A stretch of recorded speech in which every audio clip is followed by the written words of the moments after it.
The year is 452. The Roman Empire is on the brink of collapse, and the Huns have just launched their attack on northern Italy.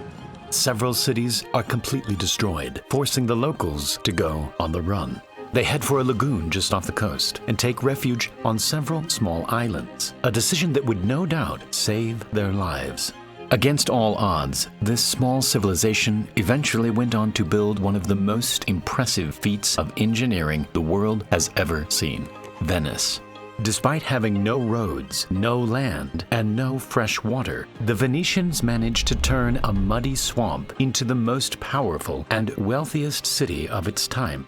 This unique layout of canals and bridges woven through hundreds of islands made Venice incredibly accessible, and it became the epicenter of all business.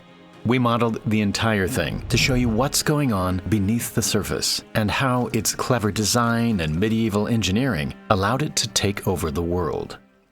When the first refugees arrived to start their new lives on the islands, they had the worst possible surface to build on. The small, marshy islands were made of an incredibly soft clay, which would barely hold the weight of a human, let alone an entire city. To create stable foundations for buildings, the Venetians collected large timber piles from the forests of Croatia and started hammering them into the ground.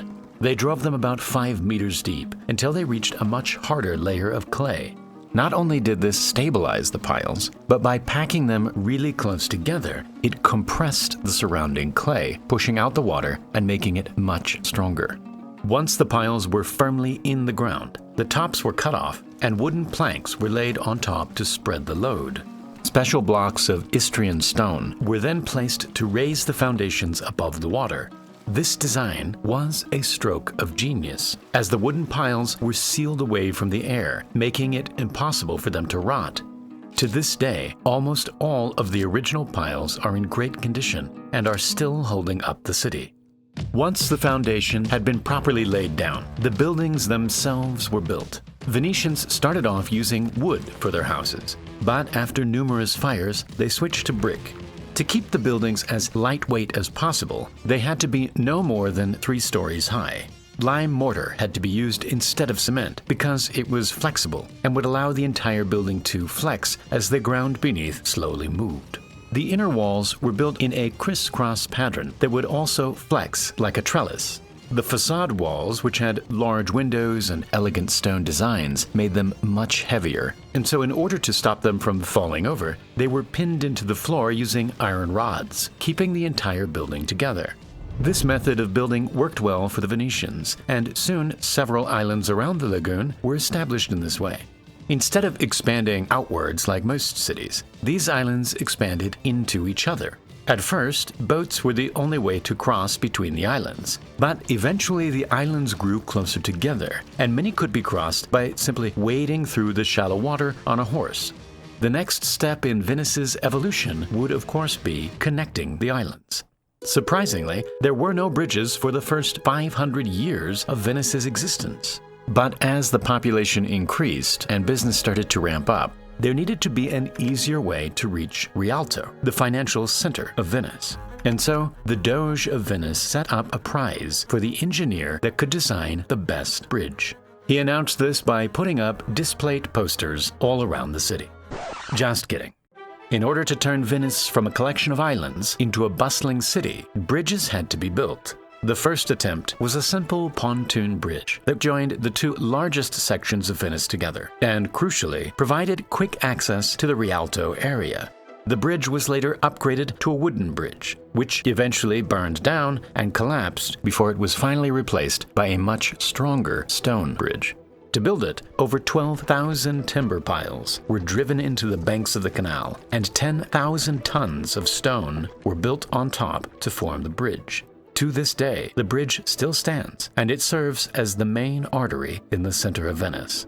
After this, stone bridges started to pop up everywhere, turning Venice into a compact city made up entirely of canals instead of roads. This gave Venice a unique advantage, since the canals allowed goods and traffic to flow quickly through every part of the city.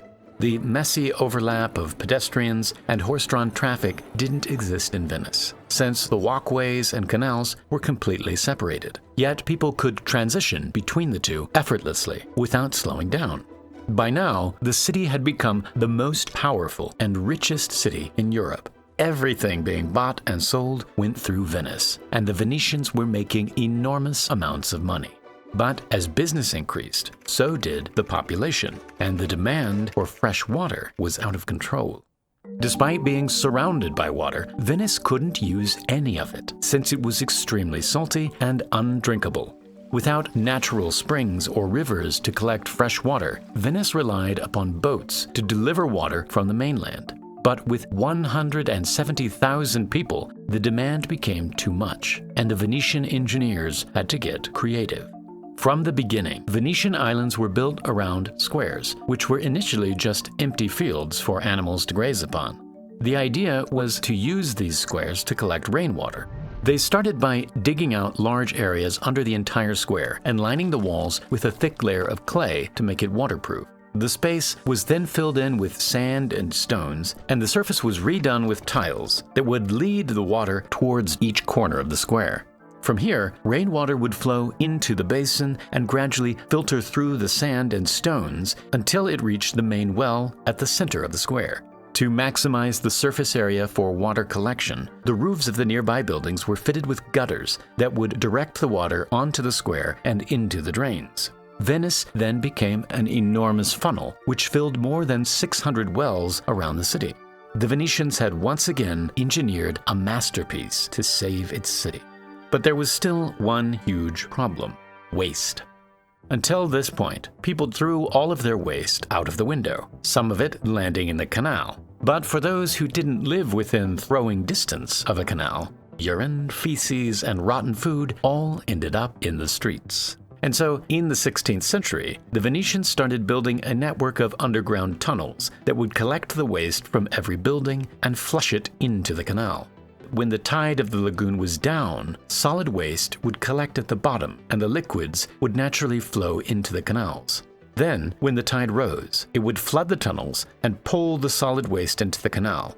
The motion of the tide coming in and out twice a day would exchange the dirty water for fresh water from the sea, flushing Venice from all of its waste. The extremely salty water worked as a strong disinfectant, and thanks to this system, the streets became clean. Amazingly, almost all of the incredible engineering that made Venice is still around today. The bridges, the canals, the buildings are all ancient relics sitting on a forest that has held up the entire city for over 1,000 years.